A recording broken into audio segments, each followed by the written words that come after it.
If we were to survey the last 100 years or so that we have passed through, we would note that we have lived in a particularly bloody century marked by intense, in fact unprecedented levels of war making. After all, in this period we've traversed 2 world wars, a Cold War that lasted over 4 decades, and we still find ourselves in the midst of what has been referred to as a war on terror for near on 20 years. A war on terror that barely still refers to its own name.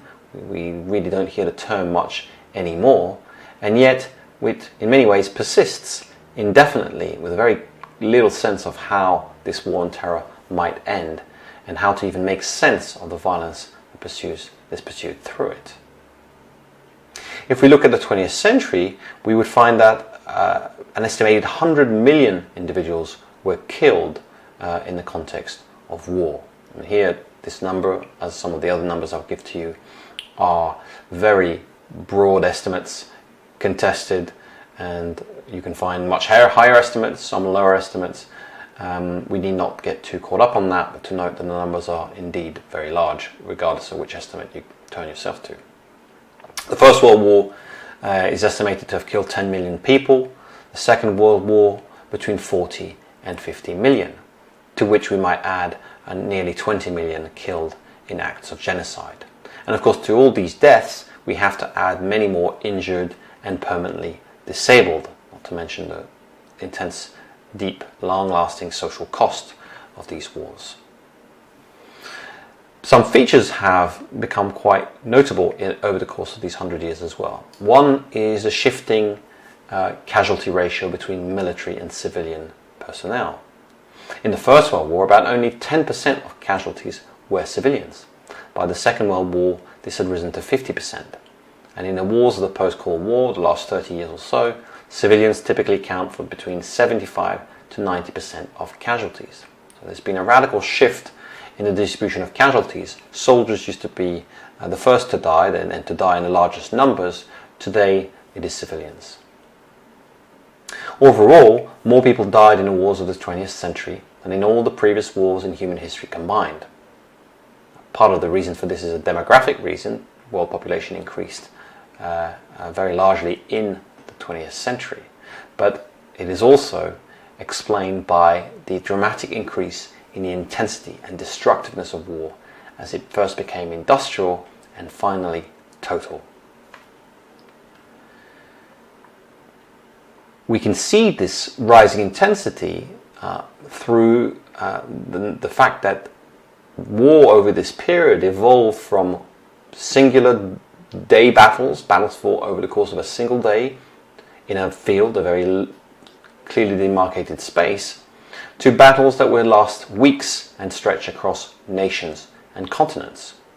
To give you one example, the Battle of the Somme in 1916 lasted almost 5 months of that year, with over 1 million men wounded or killed.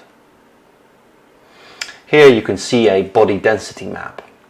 This is a map that was produced in the aftermath of the war, which was designed to record the number of bodies recovered on the battlefield. So what you see on this map are a grid structure with rectangular areas, smallest areas, of 75 square meters. And within these 75 square meters, the numbers tell you how many bodies were found there. In the spaces of the highest concentrated killing, the body density was as high as 8 bodies per square meter. These were killing fields on an industrial scale. World War I therefore marked the advent of industrialized mass destruction, but that would only be amplified in the Second World War and the total war it unleashed, in which soldiers and civilians alike became targets. In this sense, it's important to contextualize the atomic bombings of Hiroshima and Nagasaki that concluded the war.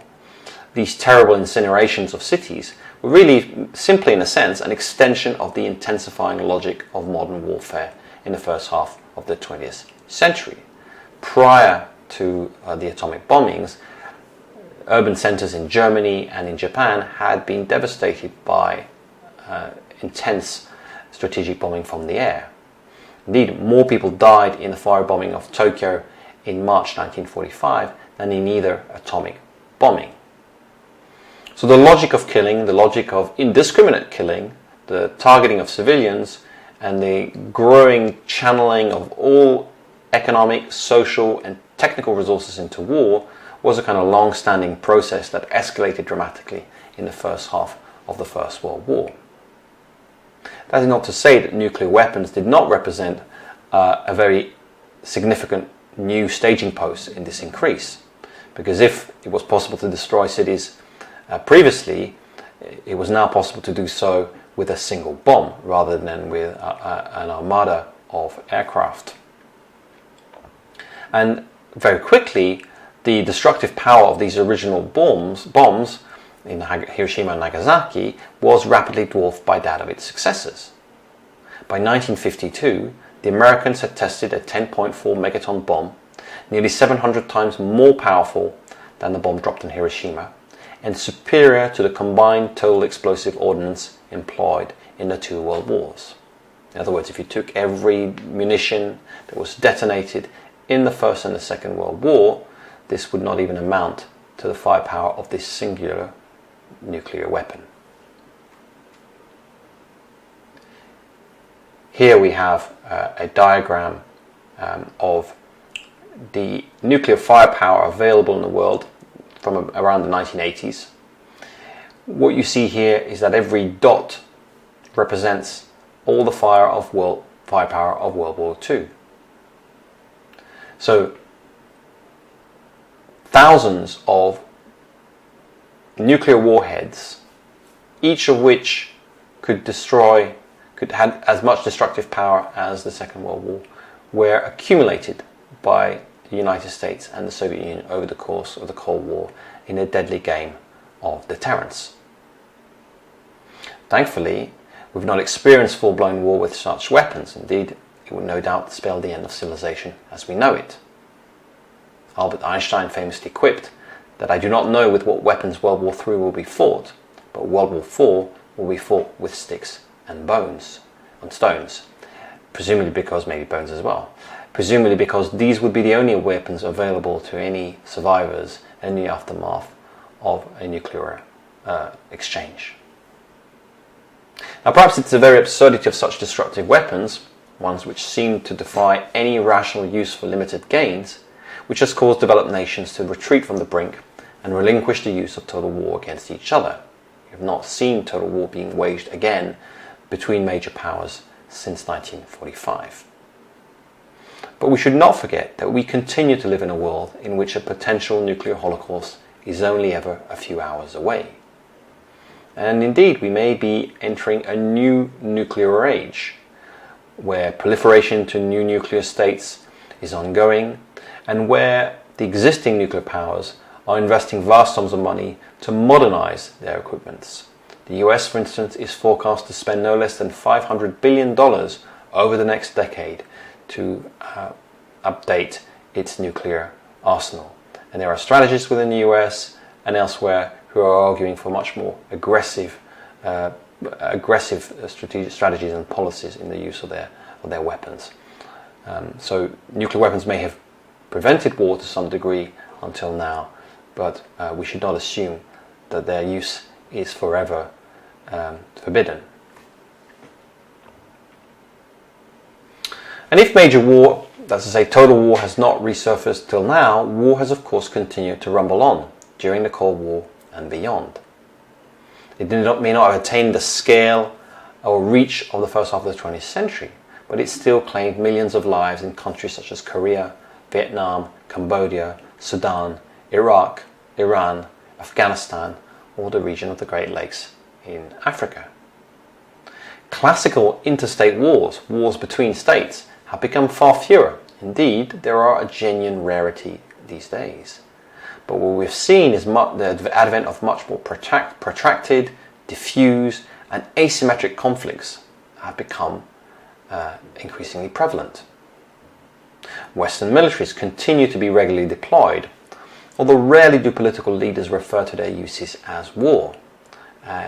We're much more likely to hear of humanitarian intervention, stability operations, or counter-terrorism.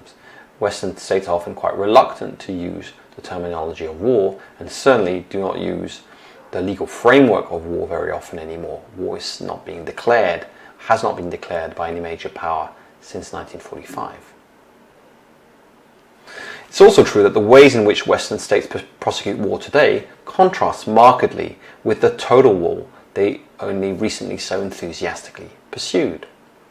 For one, we see much greater attention and care given to reducing civilian casualties, the so-called collateral damage.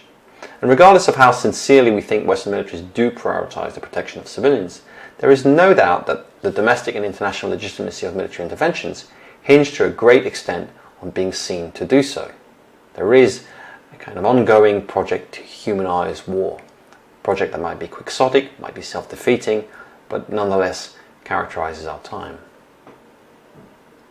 Indeed, it's very striking, one of the things that's very striking is the evolution of the public's sensitivities to casualties suffered by military personnel. We've become much less tolerant of death in war. If we take the recent Iraq War, at least the one that ran between 2003 and 2011, 4,805 coalition soldiers lost their lives. We could contrast this with the Vietnam War, which over the course of 9 years, a similar period, 55,000 American soldiers died, 10 times more. And again, we could compare this with the Battle of the Somme in 1916, where Allied forces lost over 60,000 men in the first day when they attacked the German trenches. So the same casualties over the course of the entire Vietnam War were lost in a single day in the Somme battle by one side. So clearly the kind of ability or the willingness to tolerate mass casualties has reduced considerably when we see, of course, how the loss of these soldiers in Vietnam and the 5,000 dead in Iraq sapped the political support for these wars over time. Now, the Western solution to both these problems, the problems of sparing civilians and reducing the risk to its own soldiers, has been the continuous development of technologies that seek to increase the precision of targeting and to keep the soldier as distant from the threat of harm as possible, and just generally reduce the need for manpower, which is both costly and in both financial and political terms. The drone, of course, is the archetypal technology in this regard, since it makes the claim to be a high precision weapon and, of course, keeps soldiers completely out of harm's way. Indeed, they generally operate thousands of miles away from the battle spaces in which the drone is flying. As further evidenced by the end of conscription and military service nearly everywhere in the Western world, war has therefore become an experience and activity that is ever more remote to these societies.